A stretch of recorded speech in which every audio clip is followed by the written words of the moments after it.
This is an explanation and simulation of the student's hearing loss. So what I've done is I've plotted the audiogram here. We have left ear and right ear.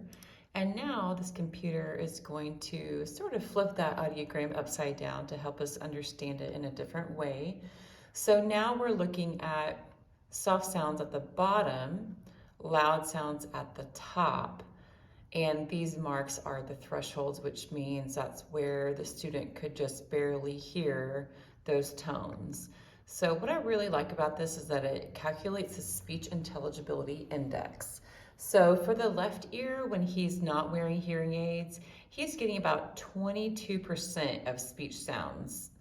And in the right ear, without wearing hearing aids, he's getting about 11% of speech sounds. Now for louder speech, that goes up. And we can see over here, we can actually see the full range. So first of all, this is normal hearing. So these are very soft sounds that people with normal hearing can barely hear. And then these are sounds where people with normal hearing say it's so loud that it's uncomfortable. So that's a nice big dynamic hearing range. Now this is his hearing range. So as you can see, the range is smaller. So this is the line where he can just barely hear the sounds, and this is where they become uncomfortably loud for him. All right, now I'm going to put on the sounds of life. So we have low pitches on the left, middle pitches in the middle, and high pitches on the right. And you can see low pitch cows and dogs and high pitch crickets and birds. Let's put on speech sounds as well now.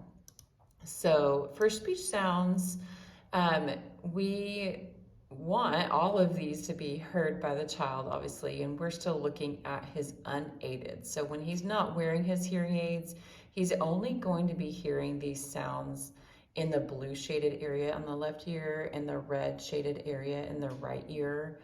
And so that is exactly why hearing aids were recommended and why he should be wearing them consistently so that he can hear all of the speech sounds. Now let's go over to a loss simulator. And I'm going to play average talkers. And the right and the left ear are pretty close here. So let's listen to what it might sound like for him to listen to average volume speech without his hearing aids.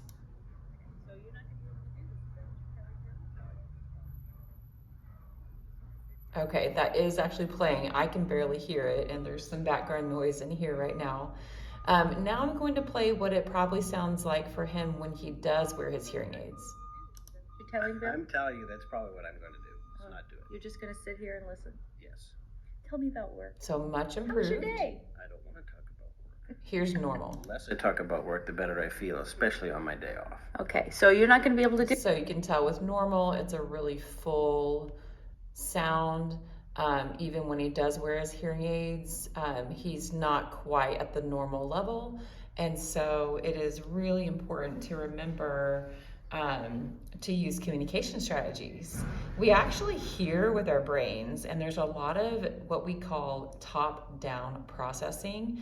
So our experience in listening and our knowledge and vocabulary all affect how we hear. So when we use communication strategies like reducing background noise, using the recommended hearing aids and remote microphone, and making sure that he's looking at our face when we're speaking to him, giving him context, and especially when changing topics, and giving him visuals to help him understand what's being said, those all help him with that top-down processing so that he can sort of fill in the gaps of what those ears miss. And especially it's important to understand, even as we listen to this simulation, that we as adults have a full vocabulary and children do not. So they're still learning vocabulary, so it's going to be harder for them to fill in those gaps of what his ears miss.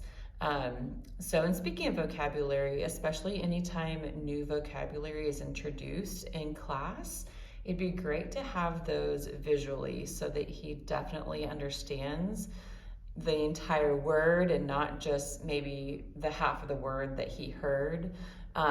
We want to make sure that sounds like map and math and mask, that he can see the difference. If that was spelled out for them, that would really help. And then, as he grows and matures, he'll learn new vocabulary and have more experiences to draw from to be able to make filling in those gaps easier. I hope this helps. Let me know if you have any questions.